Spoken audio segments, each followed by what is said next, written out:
The unforgettable disappearance of Rachel Morley, Bridger, Montana, 1998.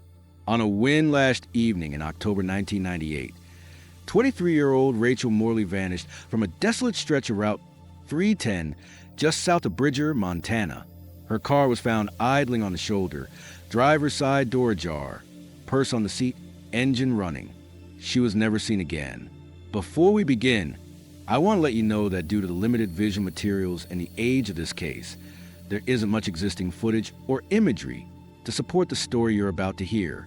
As a result, this episode will feature a single image background throughout.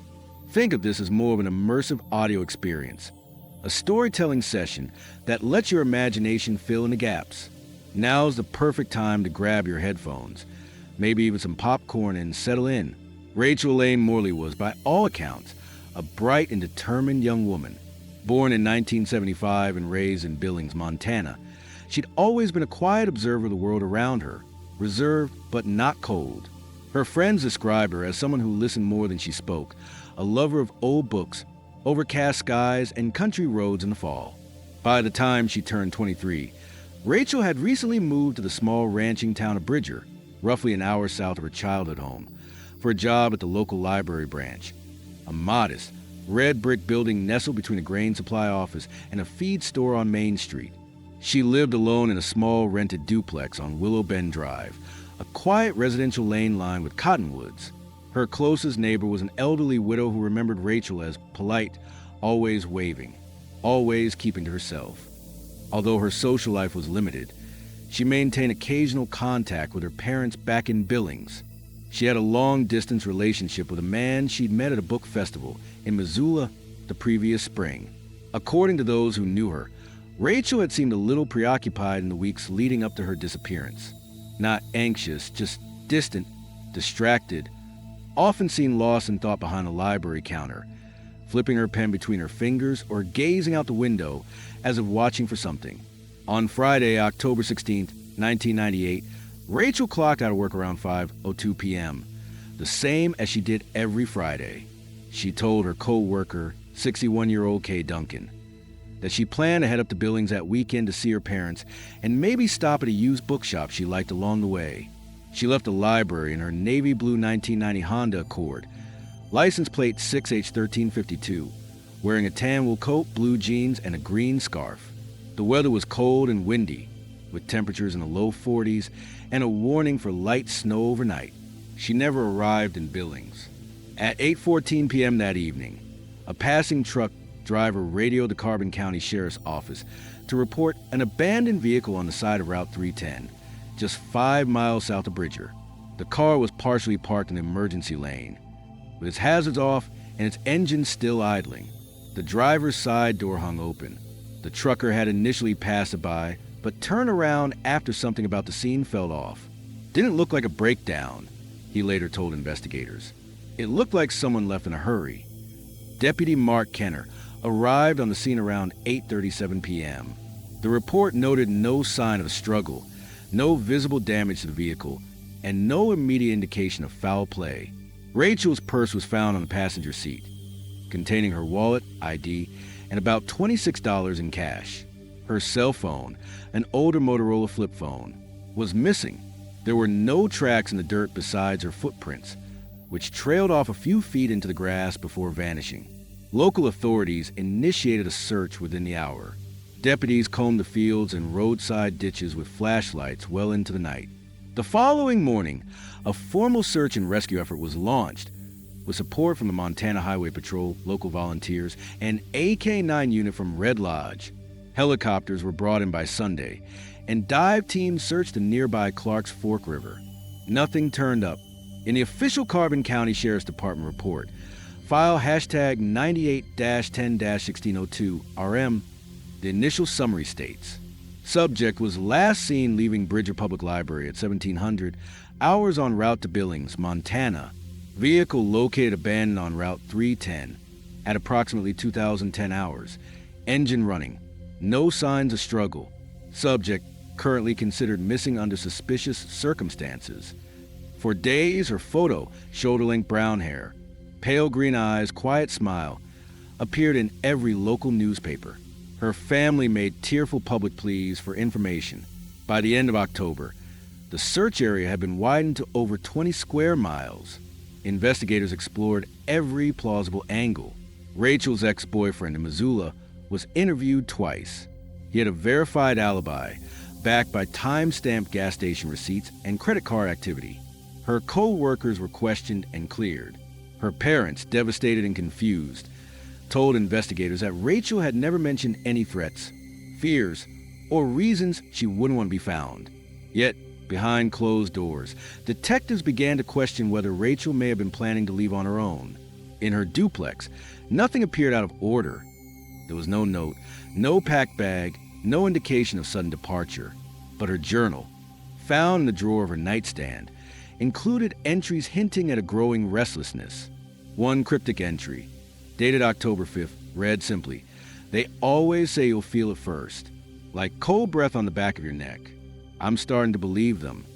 Still, nothing concrete ever emerged.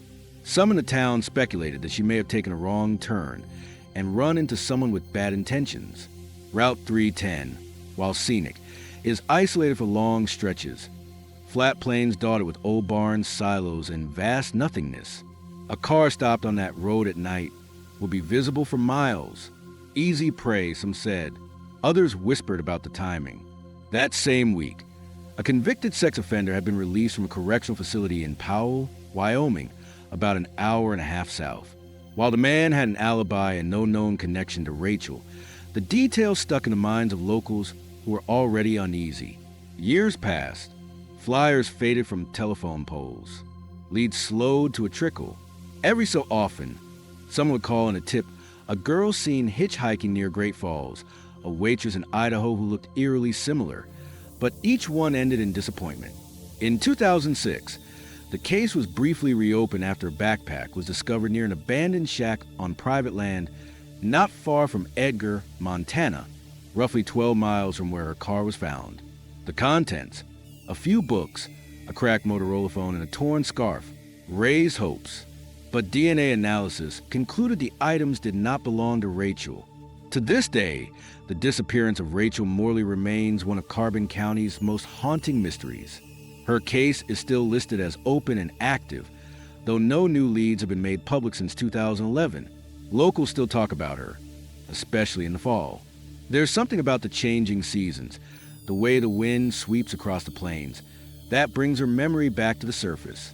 One former deputy, now retired, described it this way in a 2018 interview. "You can drive that stretch of 310 on a cold October night, and if you look long enough in the rear view, you'd swear you see her standing there, just past the cottonwoods, like she never left, like she's waiting for someone to notice finally, and perhaps she is. It doesn't make sense. One moment she's leaving work, smiling, polite, just like always, and then she's gone. No warning, no trace, no goodbye." Kay Duncan, Rachel's co-worker, interview with KULR, 8 News, October 1998. Friday, October 16th, 1998. Timeline of events. 4:58 p.m., Bridger Public Library, 109 South Main Street. Rachel Morley clocks out of her shift at the Bridger Public Library. Her final recorded transaction on the library's checkout system was time-stamped at 4:41 p.m., as she assisted a local teenager in borrowing a history textbook. According to her co-worker, Kay Duncan, Rachel appeared composed if a little distracted, like she had something on her mind, but wasn't in a bad mood. Rachel wore a tan wool coat over a burgundy sweater and jeans with a green scarf. Her purse, containing her wallet, checkbook, and keys, was slung over her shoulder. She declined an offer to grab coffee, saying simply, "I've got a drive ahead of me." 5:12 p.m., Bridger Gas and Grocery, 302 East Broadway Avenue. Security footage shows Rachel pulling into the small local gas station in her 1990 Honda Accord. She fills up her tank, pays with a debit card inside, and leaves without incident. She does not appear to interact with anyone. The clerk, when later questioned, described her as quiet, like usual, head down, in and out. 5:29 p.m., Route 310 headed northbound. Based on travel estimates, Rachel would have been en route to Billings at this time. She likely passed through the town of Fromberg, 9 miles north of Bridger. There are no confirmed sightings during this stretch. 6:17 p.m. unverified sighting near Joliet turnoff. A woman driving southbound later reports seeing a navy blue sedan pulled off to the shoulder, approximately a mile past the Joliet turnoff. She doesn't see anyone in or around the car, but recalls the driver's side door was open. She continues, thinking it might be car trouble. Investigators later confirmed that this location matches the site where Rachel's vehicle was found. 8:14 p.m. Truck driver reports abandoned vehicle. A commercial truck driver heading northbound calls the Carbon County Sheriff's Office via CB radio to report a vehicle pulled over on Route 310 with its lights off and door ajar. He notes that the engine appears to be still running. He turns around to confirm the situation and waits at the scene until a deputy arrives. 8:37 p.m., Deputy Mark Kenner arrives on scene. Deputy Kenner locates the Honda Accord at mile marker 143. The vehicle is parked partially on the gravel shoulder, engine idling, driver's side door open. The passenger seat holds Rachel's purse, which contains her wallet, keys, and checkbook. Notably, her Motorola flip phone is missing. There are no visible signs of a struggle. Tire tracks indicate the car pulled over gently. No skid marks, no sign of panic braking. Deputy Kenner shines his flashlight in a wide perimeter around the area. The surrounding land is open prairie with a few sparse clusters of brush. There are footprints near the driver's side leading toward the grass, but they stop after about 10 feet. There are no returning tracks. A search perimeter is set up within the hour. Initial law enforcement response. Sheriff's dispatch logs show that by 9:22 p.m., 2 additional deputies were dispatched to the scene. The case was classified as missing under unknown circumstances and had not yet been considered a criminal investigation. Rachel's parents, Elaine and George Morley, were contacted at 10:07 p.m. after her license plate was traced to their residence in Billings. They confirmed Rachel was expected to arrive that evening around 7 p.m. The family, distraught, drove to Bridger immediately and arrived at the sheriff's substation by midnight. By early morning Saturday, the situation escalated to a Category 2 missing person case. Authorities cited the strange circumstances, no mechanical issues, personal belongings left behind, and the sudden absence of communication from Rachel, who was known to be responsible and predictable. October 17th to 21st, 1998, search efforts began. Search and rescue teams were deployed with support from local volunteers, the Montana Highway Patrol, and AK-9 unit from Red Lodge. Helicopters with thermal imaging swept over the area surrounding Route 310 and the Clarks Fork River. A team of volunteer divers searched a 6-mile stretch of the river with no results. Weather conditions were cold and damp, with sporadic rainfall and low visibility fog, conditions which hampered the search. Unusual detail. A partial footprint was discovered near the edge of a cattle fence approximately 300 yards east of where Rachel's car was found. Investigators could not determine if it belonged to Rachel, but the print was consistent with a woman's size 7 boot, the same size Rachel was believed to be wearing. Media coverage and public reaction.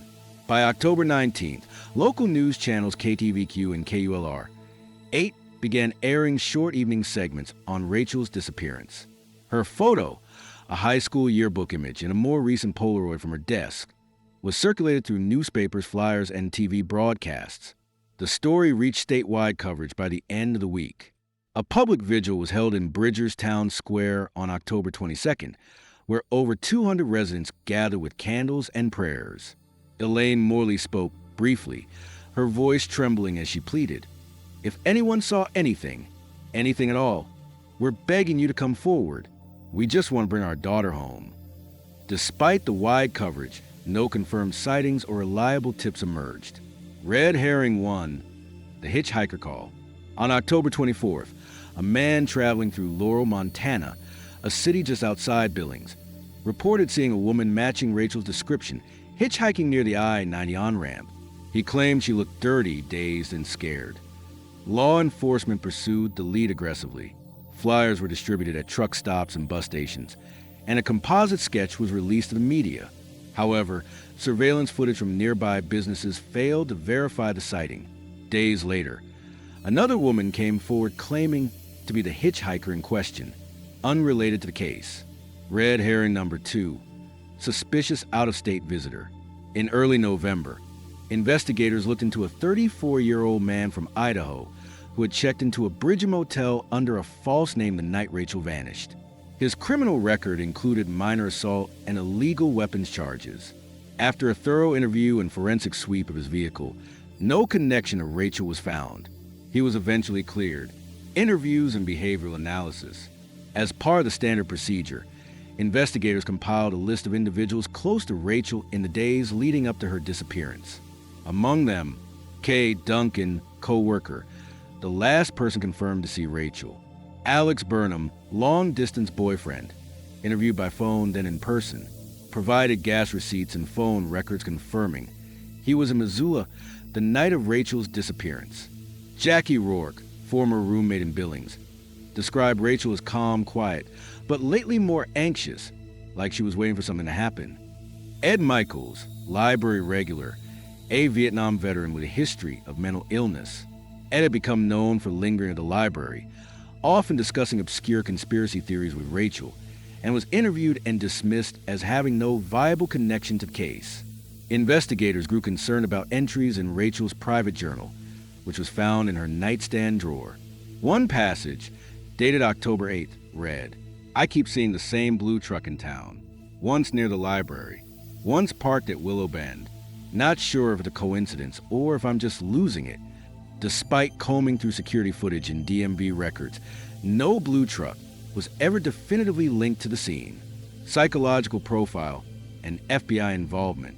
In late November, the FBI's Behavioral Analysis Unit provided input, classifying Rachel's case as high-risk involuntary disappearance.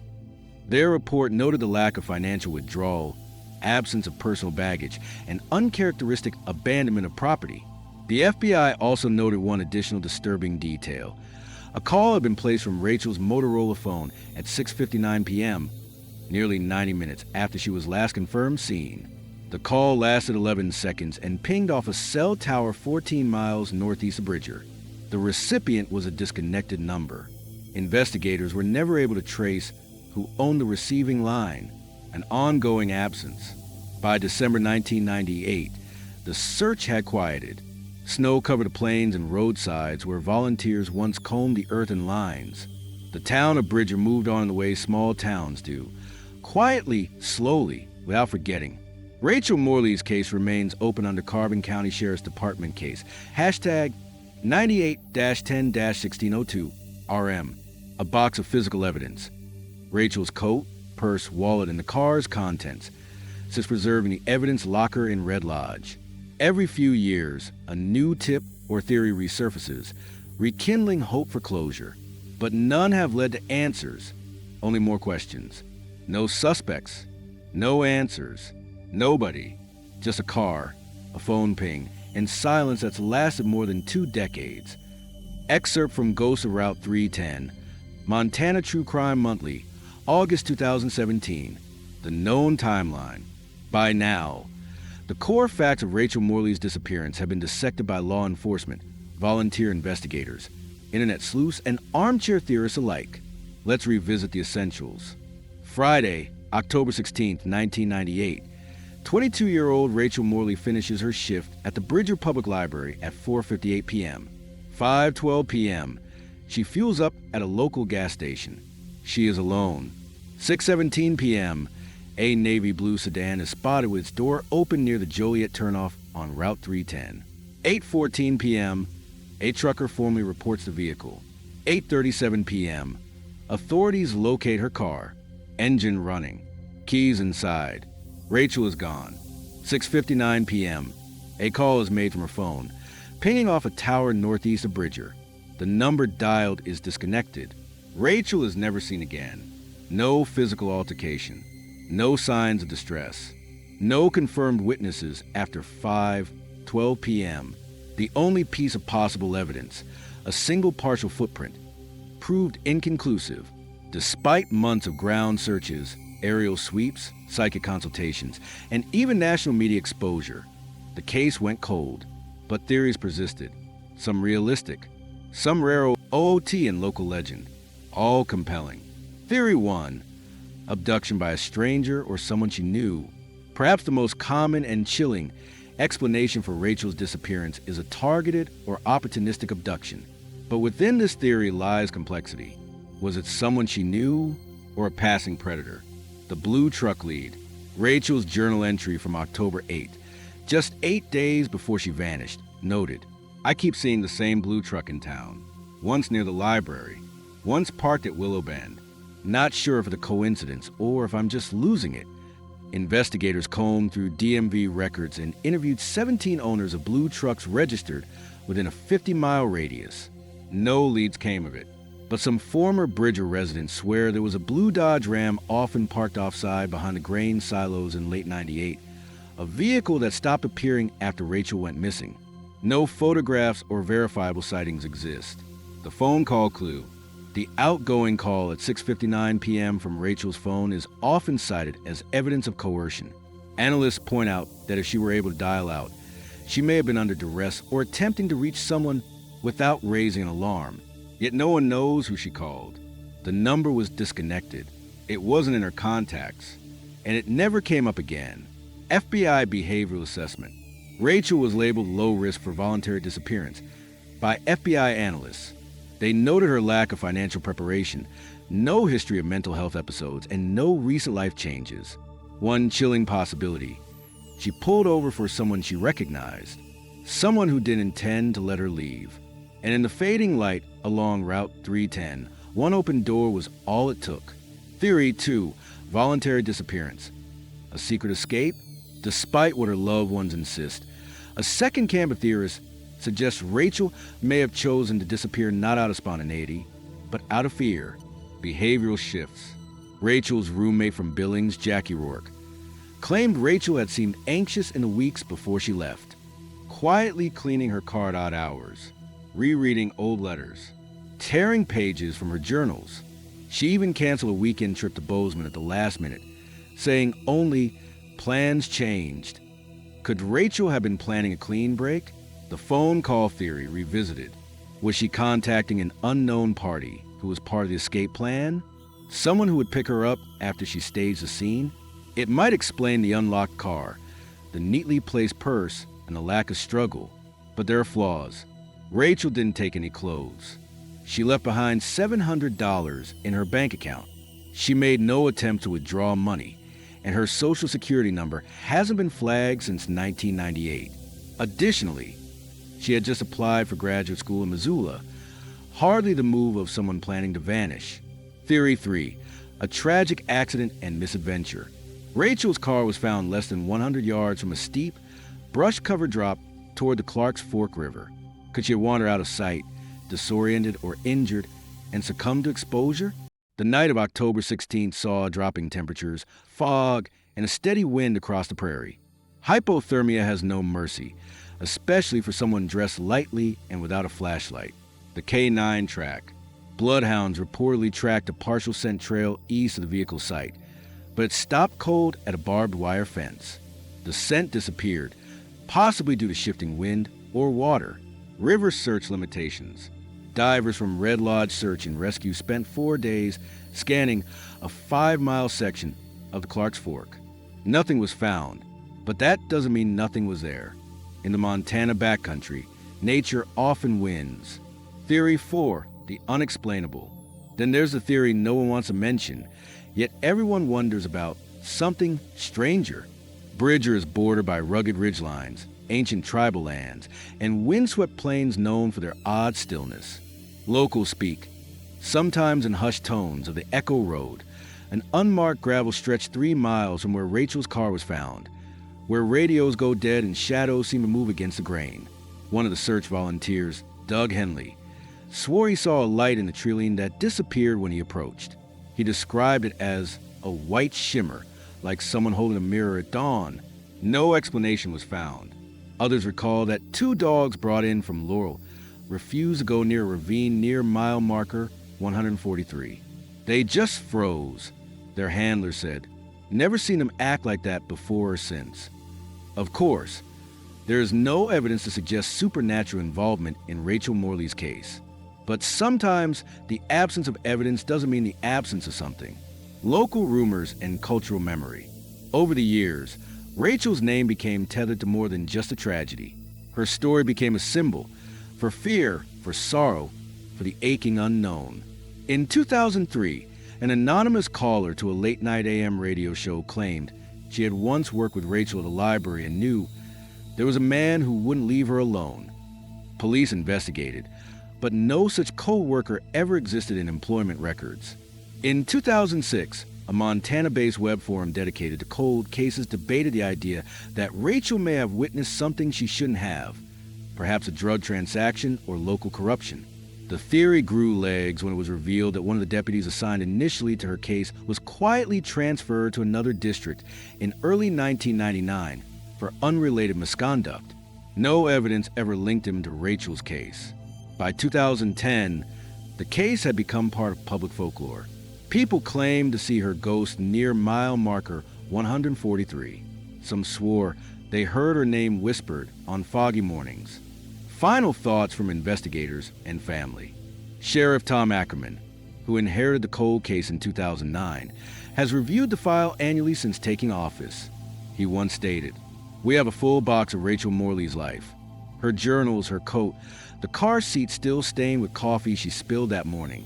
But what we don't have is her, and that box is getting heavier every year."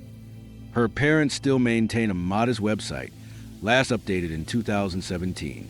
It features scan photos from her high school graduation, a scan flyer, and a contact number. Elaine Morley no longer lives in Montana, but she visits once a year. I still believe she's out there. I don't know where or how, but I feel it, and I hope whoever knows something finally says it. The disappearance of Rachel Morley is one of Montana's most haunting unsolved cases. No arrests, no sightings, no closure. Was she taken by someone she trusted? Did she vanish by choice, leaving behind her entire life? Or did something far stranger, far darker, happen that foggy night on Route 310? Whatever the truth may be, it continues to hide in plain sight, buried beneath 2 decades of silence. What do you think happened to Rachel Morley? Was it a tragic accident, a calculated escape, or something far more sinister? Drop your thoughts in the comments. Subscribe to the channel for more content relating to horrors and missing cases.